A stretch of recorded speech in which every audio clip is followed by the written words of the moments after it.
যুগ, সুলাইমান আলাইহিস সালামের যুগ, এটা ছিল সত্যের যুগ। ইসলাম দরদি ভাইয়ের আমার, সুলাইমান আলাইহিস সালাম আল্লাহকে বলেছিলেন, ইয়া রাব্বি আতিনি মুলকান লা ইয়ামবাগি মিন বাদি। আল্লাহ তুমি এত বড় বাদশা বানাও, আল্লাহ তুমি আমাকে এত বড় বাজার দাও, আল্লাহ তুমি দুনিয়া আমাকে এত বড় দাও, কিয়ামত পর্যন্ত আমার মতো ধনী যেন কেউ না হয়, আমার মতো বড় বাদশা আর যেন কেউ না হয়। আল্লাহ রাব্বুল আলামিন বললেন, নবী গো আমি তোমাকে দিয়ে দিলাম, আমি তোমাকে দিয়ে দিলাম। ইসলাম দরদি ভাইয়ের আমার, আসমান পর্যন্ত তিনি ভ্রমণ করতেন এবং সমুদ্রের তলা পর্যন্ত তিনি ভ্রমণ করতেন। পাখিদের সমস্ত জবান তিনি বুঝতে পারতেন, যত রকমের চ্যালেঞ্জ ছিল বাঘের ভাষাও তিনি জানতে পারতেন, শ্রীগাল কুকুর কি বলছেন তিনি জানতে পারতেন, কাউস কি বলতেন তিনি জানতে পারতেন। ইসলাম দরদি ভাইয়ের আমার, হাত থেকে পিপিলিকা কি বলতো সেটাও সুলাইমান নবী জানতে পারতেন।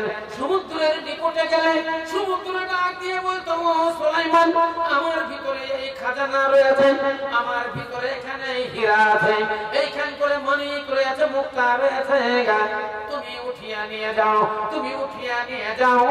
সমুদ্রের তলা থেকে শব্দ আসতো, এ সুলাইমান আমার এখানে বিশাল খাজানা আছে, তুমি উঠিয়ে নিয়ে যাও, তুমি ব্যবহার করো। ইসলাম দরদি ভাইয়ের আমার, এর নাম হলো সুলাইমান আলাইহিস সালাম। আল্লাহ রাব্বুল আলামিন সারা পৃথিবীর বাদশা বানিয়ে দিয়েছিলেন সুলাইমান নবীকে। ইসলাম দরদি ভাইয়ের আমার, এই আমার ইউনূস আলাইহিস সালাম এবার মনে মনে ভাবলেন, জাহাজের এই হাল হলো কিসের জন্য হলো? এরা ওই সত্যের যুগে, সুলাইমান আলাইহিস সালামের যুগ সত্যের যুগ বললাম, তিনি বিচার করতেন কেমন করে শোনেন।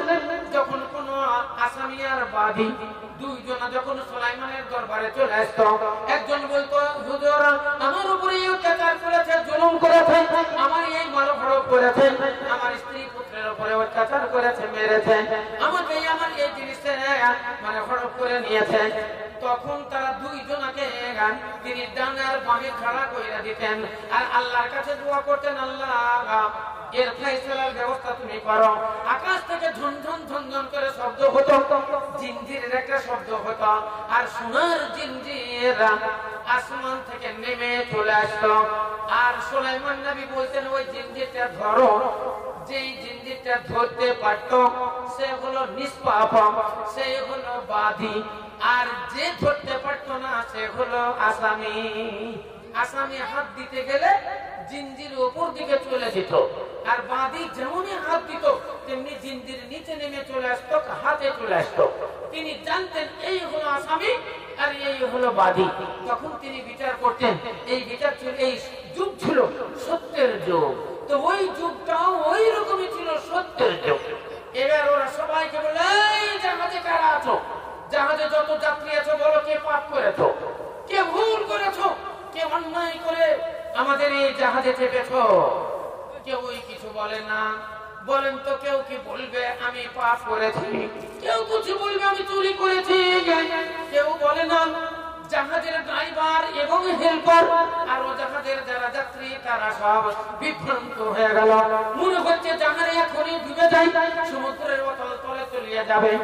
তাই তারা তাড়াতাড়ি করে কোরআন জানল, সমস্ত যাত্রীদের নাম লিখে একটা ঘোড়ার মধ্যে কলসির মধ্যে ভরে দিল। একটা ছোট্ট বাচ্চাকে বলল, তুমি হাত ঢোকাও, আর ওগুলাকে উলট পালট করলো। যেমন তাস খেলে যারা না, দেখেছেন তো, তাসগুলোকে অর্ধেক ভাগ করে দেয়, করে দেয়, সব এক অপরের ভিতর ঢুকে তাস হয়ে যায়, তখন তারা ফাট ফাট করে, হ্যাঁ, তখন উলট পালট হয়ে যায়। চিনতে বলে যে কোন তাসটা কত নম্বর।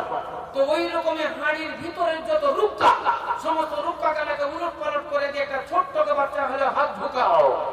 ও হাত ঢুকিয়ে বলে একটা রুক্কা তুলবি, একটা একটা চিঠি তোলা হলো, নাম হলো ইউনূস নবীর নাম। সুবহানাল্লাহ, ইউনূস নবীর নাম এলো। ইউনূস নবী তো থরথর করে কেঁপে গেল। হাই হাই, আমি কি করলাম, হাই হাই কি করলাম, আমি তো কোনো ভুল করিনি, আমি তো কোনো চুরি করিনি, মানুষ খুন করিনি, আমি কোনো পাপ করি না, আমার নাম কেন উঠলো? আর জাহাজের লোক কি মনে বললো, একে ধরো, এই পাপীকে ধরো, ধরে সমুদ্রের মাঝখানে নিক্ষেপ কইরা দাও। ইসলাম দরদি ভাইরা আমার, তার কথা কেউ মানল না, কেউ শুনল না, সবাই মিলে ওকে ডাঙ্গুলি করে ধরে সমুদ্রে নিক্ষেপ করে দিল। এরা বললো, একে হাঙ্গুরে খেয়ে নে, একে কুমিরে খেয়ে নে, বড় বড় মাছে খেয়ে নে, ফেলে দেয়। নূহ নবীকে সমুদ্রের মাঝখানে ফেলে দিল। জাহাজ চলতে শুরু হলো। ইসলাম দরদি ভাইয়ের আমার বলেন, ইউনূস নবীর অন্যায় কি ছিল? ইউনূস নবীর ভুল কি ছিল? ইউনূস নবীর অন্যায়টা কি ছিল? তিনি তো চুরিও করেন, তিনি মানুষও খুন করেন।